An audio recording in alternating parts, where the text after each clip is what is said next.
वाले 5 सालों के अंदर पहले से 10 गुना ज्यादा मैं आपको काम करके दिखाऊंगा। ये हम सब के लिए एक सुनहरा अवसर है कि जो कल तक हमारे यहां से सांसद थे नायब सैनी जी, आज वो हमारे प्रदेश के मुख्यमंत्री हैं। वो एक एक गांव को जानते हैं और यही चाहते हैं कि वो विकास हो।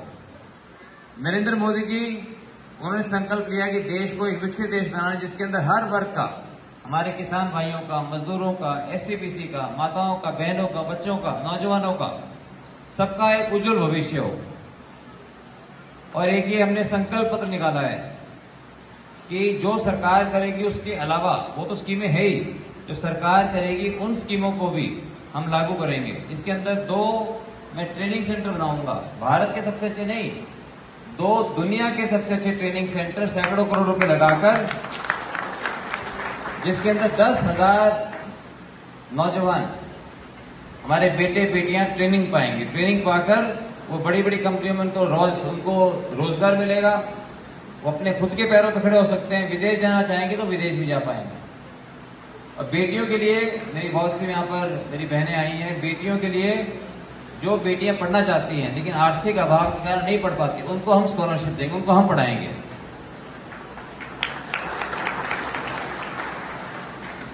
युवाओं के लिए, स्पोर्ट्स के लिए, गांव-गांव के अंदर जिम बनाना, क्योंकि मैं चाहता हूं कि हमारे युवा अपनी सेहत को बनाने में लगे, फिट रहें, ना कि किसी तरह का नशा करें। तो मेरे बहुत से सपने हैं, आप लोगों के आशीर्वाद से, परमात्मा का दिया हुआ सब कुछ है। मेरे मन में एक ही बात है कि हम आपकी सेवा करें, मैं काम करके दिखाऊं आप लोगों को।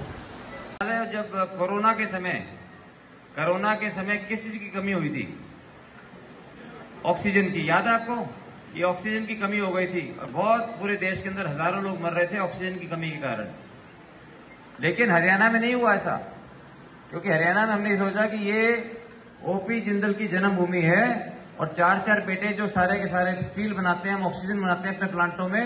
हम हरियाणा के अंदर कहीं पर भी ऑक्सीजन की कमी नहीं आने दी हमने फ्री ऑक्सीजन बांटी सारे के समय। जिस समय जिंदल परिवार पूरे देश के अंदर ऑक्सीजन फ्री दे रहा था, उस समय आम आदमी पार्टी दिल्ली के अंदर बोल रही थी अब शराब की 1 बोतल खरीदो तो दूसरी बोतल फ्री।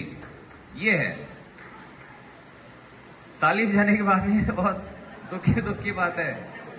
उनकी देखो कितनी सोच है, हम तो फ्री ऑक्सीजन दे रहे हैं और वो जो है शराब की बिक्री को बढ़ाने के लिए कि भी आप 1 खरीदोगे दूसरी बोतल फ्री। तो माता जी, जो लोग शराब की, भाई सुन लो, कोई बात नहीं, बात समझ में नहीं आती कभी, इसे तो अच्छे के लिए बजाई। तुम तो चाहते हैं कि शराब कोई ना पिए, और वो चाहते हैं कि शराब की 1 बोतल खरीदो दूसरी बोतल फ्री, क्योंकि शराब जो है जहर है वो तो ऐसी पार्टी को कभी हम चाहते हैं क्या? हमारी माताएं बहनें तो हमेशा ही चाहते हैं कि शराब बंदी होनी चाहिए, बंद नहीं हो तो कम से कम उसको लोगों को प्रोत्साहन तो ना दे पीने के लिए। इसलिए आप सबसे मेरी विनती है, इन बातों को आप लोगों तक समझाएं।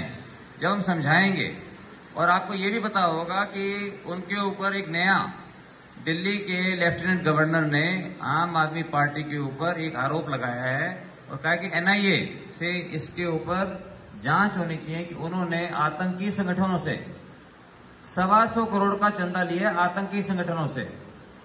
अगर आतंकियों से, संगठन से हम चंदा लेंगे, वो क्या बोलते हैं? वो तो ये बोलते हैं देश के टुकड़े टुकड़े करो, देश को अलग अलग भागों में बांटो। क्या ऐसी पार्टी हम चाहते हैं? तो फिर इन बातों को लोगों को बताना पड़ेगा, और बताना पड़ेगा कि हम जो है, नवीन जिंदल हमारा खुद का अपना है, भारतीय जनता पार्टी अपनी है, और हम जो है हर वर्ग को सबके साथ लेके चलेंगे। भारतीय जनता पार्टी सबकी पार्टी है, किसी भी मजहब से हो, सब जो है हम हिंदुस्तानी हैं, सब हम भारतवासी हैं।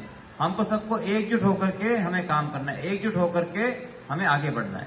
इसलिए मैं सभी साथियों को, मैं बहुत आपको सबको धन्यवाद करता हूं, सबको सलाम करता हूं, आदाब करता हूं, जय श्री राम बोलता हूं, सत श्री अकाल बोलता हूं कि हम सब जो है मिलजुल कर हम अपने सपनों के भारत का निर्माण करें।